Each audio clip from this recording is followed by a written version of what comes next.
Hey there everyone, we're doing another medium objective. I've been doing a lot of medium rooms recently because it allows me to talk a little more. Also gets to display a little bit of the camping skills, usually more fights. And also, they actually aren't all that much longer than some short dungeons, so therefore I might as well get more content in, more chances, just yada yada, more everything. So it's just all around better for everyone involved. Ooh, look at that secret room. Nice. Let me explain my little party setup a little bit. Recently I've been skipping my party setups because sometimes I don't want to say sputter out, but I just really contemplate on like what I want to add and which parties I really want, and I play around with things. Therefore, I'm going with the graverobber blight build.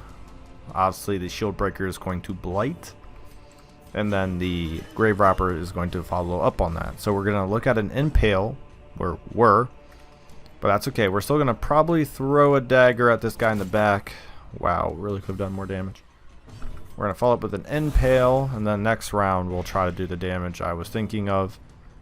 And this is going to be a rough fight starting. I don't really have good heals, and that's where I was trying to find it. I actually wanted to bring along an occultist for that reason, but he was in a sanitarium and I didn't really want to bring him out.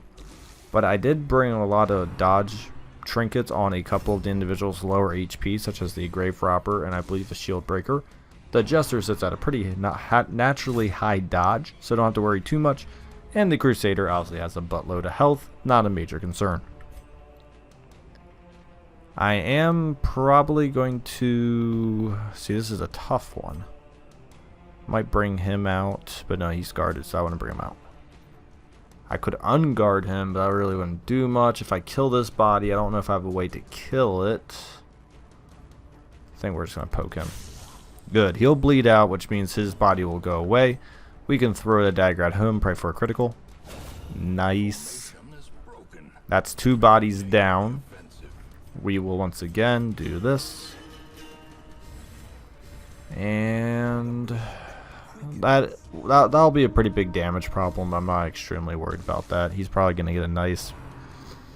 Depends how much. Okay, I was thinking 15 to 20, but you know, I don't want to speak too soon and have him critically strike and prove to be a moron. So the reason why I'm healing there is because I don't want to hit him creating just a corpse. I wanted the corpse to go away so the bone bearer could not utilize. And now we're going to lunge on...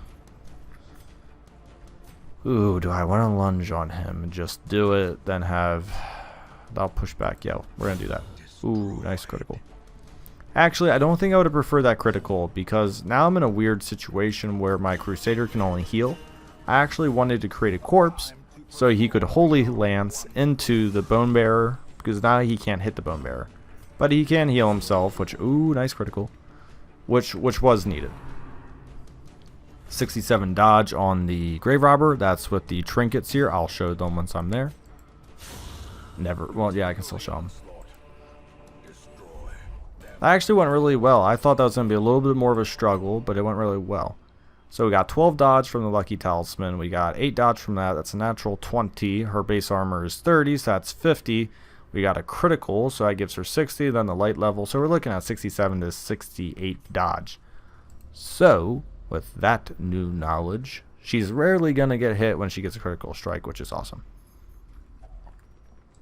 Don't mind me, I'm just going to get a lot of money. Alright. Ooh, watch out for that trap. They just placed one. Sometimes we can become complacent with areas we've already scouted or walked through. The game will add new fights and traps through areas we have trampled through. So therefore we do have to keep our eyes open, because sometimes we will eat unsuspecting traps that we knew were not there. You're not going crazy. The game definitely does it to you. Now you'll be saying, look, you didn't change your lineup. The good thing about this lineup is no one can really get shuffled to the point where they're not useful. Thus, this is an excellent lineup, and I like it for that reason, because I've been prone in the past to definitely pick lineups that are... I'm sorry, I'm just thinking here. I can let the Bone Royalty get one turn and try to Holy Lance down the Witch. Ooh, that'd have to be near the top tier, well, top end of damage. Am I feeling lucky, punk? Yes. Oh, so lucky. The reason why I did that was I think the Witch are much more versatile than the Bone Royalty. They will definitely add stress, something I really don't want. However, I definitely know he was going to die. Well, he's only going to get one turn. He focused on a 60 dodge, so probably not going to get hit. Wow, 3 dodges. Excellent. Very lucky on my end. And we're just going to keep increasing the critical chance, the speed, the accuracy, yada yada yada. So we can always get to go first, and since we get to go first, I can take less attacks. And the less attacks I can take, you know, the less damage I'm going to take, and it's just a cyclical process that really helps me. Now the problem is I can't hit someone in the front row with the Crusader. Not a huge deal, but you know, I'd prefer to be able to hit my enemies with the abilities I put on. But I really wouldn't call that a negative, because if I'm destroying the enemies to the point where there's only one enemy left after the second round, I would say I'm doing fairly well. Now what I will mention is my graverobber in front here does have no way to get back. Well, it does not have a way. That's an issue, so I'm going to fix that now. It's just something I'm going to have to watch out in my terms of when and where my characters go to make sure that my graverobber doesn't get stuck in the front just using pick to the face the whole time. It's not really how I built her, nor is it her strongest ability. Therefore, I don't want her to really only focus on pick to the face. She has many other strong abilities which I believe are very beneficial. And the reason why I lunged there is because it was actually a misclick. I meant to throw a dagger, but it worked out so much better than throwing a dagger. But I'm going to take full credit and say I totally meant to lunge, guys, because I am definitely that kind of person sometimes. Taking 8 damage there. Look, once you get a bone bear in the first 2 positions, it's just really not much they offer. They'll just keep picking you to the face, but it doesn't do much. The Jester in this party is mostly stress control and also to battle Ballad. I probably could have gotten away with putting the Jester as another individual, but there's just something so good about extra speed, accuracy, and critical strikes that I kept them on. The Crusader, well, originally I planned on, as I said, having the Occultist. Thus, the Crusader was not an option. Therefore, the stress heal of Inspiring Cry wasn't something I was considering. But obviously, since it's there we go. It's something I can utilize to great effect, obviously. Circle in the dark. The battle may yet be won. Now, I did do it good. As I'll say, if I did not put on a nighttime ambush blocking, I'm going to cry. But I did. Then Eye of the Tiger, probably. It's a tough one. Graverobber gets more dodge, but she does impale. We'll do the Graverobber since I'm trying to, in a way, show her off above other classes right now, or other heroes. We're not going to take that fight. Usually I'm all about doing more fights, but we still have... yeah, we still got a Kuro over here. And we got some more additional fights. Therefore, we don't need to go way out of our way to take some weird hall fight that could be almost nothing. Oh, look at that. And we got a damage. Now I need to decide who wants to get that damage. Do I go all in on the shield breaker? Tell you, we'll give her damage. We'll spread out the damage. Ooh, almost walked into it.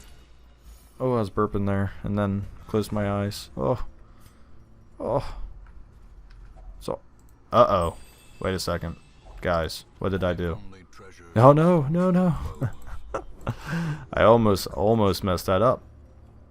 I almost did not grab that quest item. Let me know if you guys have ever done that. Got to like end of a dungeon and be like, alright, it should end. And then you're looking around, twiddling your thumbs. Kind of looking at your watch, wondering why the game's not ending. I've done that more than I would like to admit, but it's not that often, which is good. Alright, we're back. I hope you enjoyed that little hiatus. I know I did. Here we go. We got more Bone Royalty, but we do have them all surprised. I can heal arguably stress damage way better than I can physical, but the problem is I really hate these guys, so I'm still going to pretty much focus them. Especially since I got my setup of the dagger, and we're going to hit the one with more HP, and dead. Very nice. The Crusader in the front, we'll just try to stun, save a round of damage. We'll see if it goes through. There we go. And since I got the battle ballad, most likely I will actually get to go before that bone royalty again. Thus, he should be dying next round. 58 dodge. She's dodged, I think, everything. I don't think she's been hit once, and she's definitely been targeted like 6, 7 times. A good amount. Enough? Yeah, I have enough speed. I thought about ballading one more time, but with this dagger to this guy's face, that should be it. She's gonna get to almost 70 dodge if she gets focused again. There's pretty much no way she's gonna get hit. I took him out of his stealth so I can kill him. He's the larger damage dealer health-wise. 8 I'll deal with. The other guy can definitely get some nice criticals in stealth, and that was something, you know, I wasn't really willing to deal with. Therefore, I was like, you know what, we're just going to eliminate him. Not worry about it. And now we can pick to the face, and then we'll impale, and this fight's over.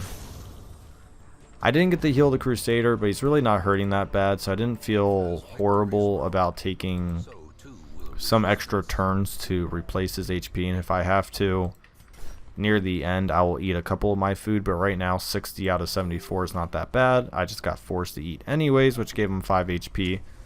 Thus, I'm really okay with that. And we only have 4 more rooms, not too bad. Alright, the Bone Lancer's got to die. He's going to do an obscene amount of damage if he gets to live. And shoot, I didn't want her to go first, but hopefully she criticals. Oh, there we go. The good thing is the Bone Lancer has such slow speed. Yeah, the Bone Lancer has such slow speed that I could pretty much go before him. After that, I think I'm pretty much good. I don't have a lot of issues with this lineup. This guy could do a lot of physical damage. 25% protection though, so even if it would have done some damage, it would have been massively reduced. As you can see, only 4 damage on that. That's not bad at all. Stun move resist, don't really care. I'm going to stun him up. Ooh, nice crit. Doesn't really do much. I guess no one had stress except for the Jester. Now, interestingly enough, I'm not sure who I really want to kill with this. I don't want to kill off the shield wall. We're going to try to get near the higher end of damage. Exactly what I needed. Very nice. We'll throw a dagger at this guy. Finish him off. We'll wait for him to pop out. Actually, I don't even think he's going to beat the Crusader because I used Battle Ballad once. Therefore, I'll probably just heal my Crusader. Yeah. So I'll just heal my Crusader. Wait for him to come out, then finish him. Ooh, first hit, 67. You can't dodge them all, right? Especially when they're stealth to get some extra bonuses from that. But that's not too much damage. But you do have to be careful, because, I mean, look, 9 damage, that's literally like a fourth of her health. A trifling victory, but a victory nonetheless. Yeah, you gotta be worried about that. I definitely need to keep the shovel. I don't think I need the bandages. I'm gonna get greedy, take money. This last item might be really far down the stretch, so who knows how long this is actually going to go on. Fun fact, this is I think this is my 3rd bone bearer already, and this is a dangerous lineup. Bone Lancers can do so much damage. If I need to kill one now, even if I don't kill the body, I just cannot take all of that damage. Oh, wow. I'm getting lucky, guys. The last dungeon, I ate a lot of criticals. This one, I'm getting some really good luck on my damage and criticals. So the reason why I didn't attack the Bone Bearer there was because I wanted to kill off the Lancer so he couldn't do his damage. I want to try to get lucky and kill the Bone Lancer off entirely, get rid of his body and corpse, or honestly get one of those nice criticals on him. Now, I am going to hit him with the dagger just because I can. 170 accuracy, that's insane. And I'm still going to keep focusing this Bone Lancer. I do not want him going, especially with that Wicked Surge on. That's going to be devastating if he would go. The good news is I have so much accuracy built up from Battle Ballad, I'm not going to miss. This way I can whittle down the Bone Bear with the Grave Robber, and I can just take these two to kill him because I'm never going to miss with Battle Ballad going. And with 53% criticals, I'm definitely going to hit. I'm half tempted to use that, but we're just going to stay stride and true. Save the... Oh, he got to go? Wait, how's it even pop? 13 to 5? What the mechanics? Oh, wait, I just used it. That's why I was 9 to 5. Alright. I was going to say that doesn't mathematically work, but that's because I didn't calculate the additional gains in speed. The game's good. I am not. Yeah, because, yeah, I was calculating the speed I didn't have yet. And this should be dead. Yep, dead.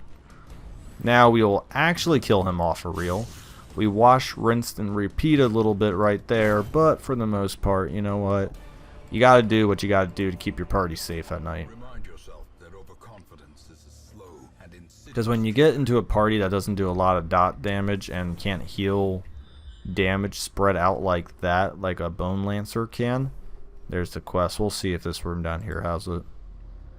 I'm just gonna kind of clean up this video because it doesn't look like I'll be really facing too much more interference by the end of this.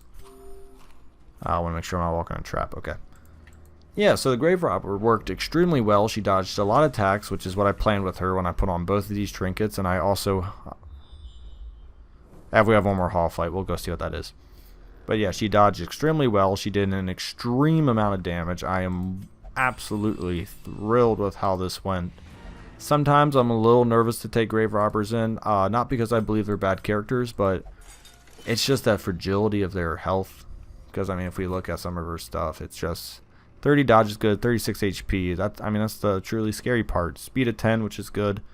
Damage could be a little more, but we did get lucky, and we found some things that give her more damage, like 30% more damage until camp. That's phenomenal. That definitely helps in the areas she lacks a little bit. Then obviously she also got to synergize with some of the blight skills of the shield breaker, which grants her even more damage. And we'll go through all of that in our review when I finally get to the Grave Robber as a character. I am doing Hellion currently. Oops, don't want to do that. Pop all that. Yeah, I'm doing Hellion currently. Obviously, I just put up the Abomination. It's going to be a good time. There's a couple of characters I'm going to get to my reviews that are just... I think they're more unique, and some of their skills are going to come at somewhat of a surprise to me. I'm going to kind of forget about the stuff they do. So it should be a really good time. And because this is the end of the dungeon, I am going to try to kill off the ghoul as fast as humanly possible. Because I don't want to take stress damage I can't remove. Oh, 1 HP. I don't want to take stress damage I can't remove. At this point, if I take physical damage, it will get reduced in the town. Well, it'll come back. Okay, good. And that doesn't even hit. Awesome. Because as I was saying, if I take stress damage now, I'm not going to be able to really reduce it in this fight. Thus, I'm going to have to take that into town, while physical damage I can remove once I get back to the town for no cost. So it's a small thing I did there, but as I said, it makes sense because you don't want to be putting people into stress facilities at the very last fight. If they get knocked down to death's door, or if they get knocked down to 5 HP, and you leave the dungeon, who really cares? Wow, what a great medium dungeon. Over 30,000 for about 20... I guess it was 20 minutes. It's pretty... it's a longer medium dungeon. But it's at least 1,000 gold per minute, which isn't too bad. But yeah, if you get... The difference of getting 40 stress damage at the end of the dungeon and getting 40 stress damage at the start is that you have a whole dungeon to remove 40, and at the end you have literally 0 chance to remove. Therefore, hunger checks or digging with your hands at the end of a dungeon with like a blockage is some of the worst things that can happen to you in the terms of your character spending time in stress related facilities. Thank you so much for watching. I think those fights went well. I think those fights also demonstrated the power of the Grave Robber and the Shield Breaker together. Thank you for watching. Like and subscribe below.